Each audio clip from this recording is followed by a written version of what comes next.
Let's get into this year's draft right now. What are you hearing? And I'm going to say, clearly your ears to the ground, and you hear a lot of talk, clearly, being in the business that you've chosen after your playing career. What are people saying what the Bears are going to do first overall with this pick?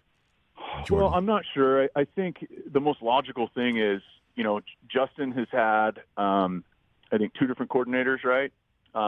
And we would not say an embarrassment of riches around him in that huddle in terms of talent. And so if you're going to stick with Justin, which is it's what I do, is stick with Justin and put playmakers around him. I would invest in playmakers, not O-line. Let him create time and space, which is what he's been doing since high school. But give him some guys who can win one-on-one matchups. And then from a scheme standpoint, how do we get guys across the field and how do we get guys with space to catch it underneath? That's kind of that recipe. If you have a mobile quarterback who can get rid of it quickly, I think that's the move. And then you got to limit how many times he's touching the ball or he's running the ball.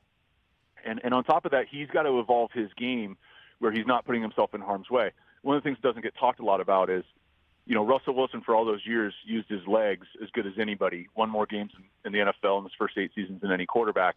He also didn't take big hits.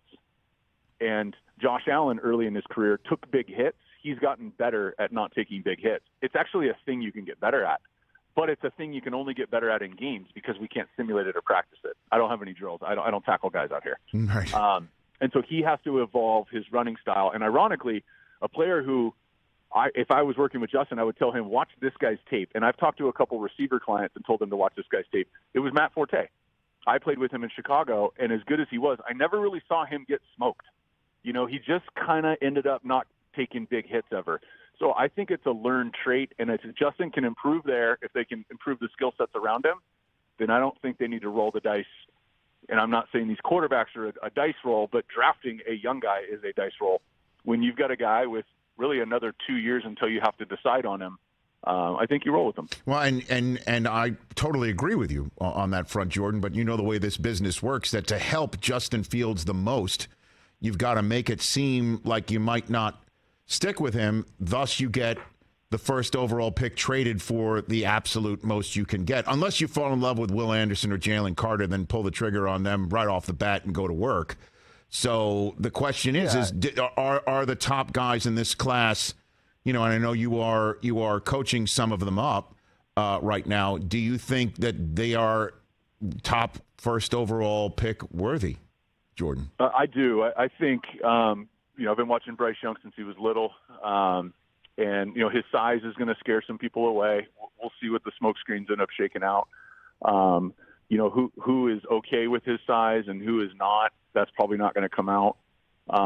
Will Levis, who I'm watching get out of his 40 stance right now. I love it. Is a guy that there's going to be a lot of comparisons. Him and Anthony Richardson, they're going to get the Josh Allen comparisons because of their physical prowess and all that. But these guys played a lot of ball. Being a good student isn't relevant to me, but when you have like a 3.9 in the business program and then you get your master's in finance, then it starts becoming relevant. Like, okay, maybe this is actually a unique trait, how intelligent. And then CJ, another guy been around since he was little. Really, what doesn't get talked about with CJ is his personality and how he, the leadership traits, and he's a dog, and I think you got to be one at this level. So you really got 4 interesting guys at the top. It's just going to come down to whether the Bears trade out of one or whatever.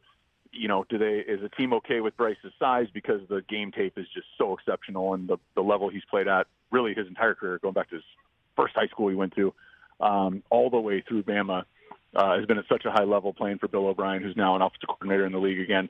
So I think that's just how it's going to shake out. But if you're the Bears, it's really, do you move to 2, and then take that pass rusher that you have at the top, or if you move to 4, can you still get one of those pass rushers? And I think that's what Ryan Poles and the Bears are going to have a lot of time to think about. Catch the Rich Eisen Show every single day on the Roku channel, 12 to 3 Eastern, for free.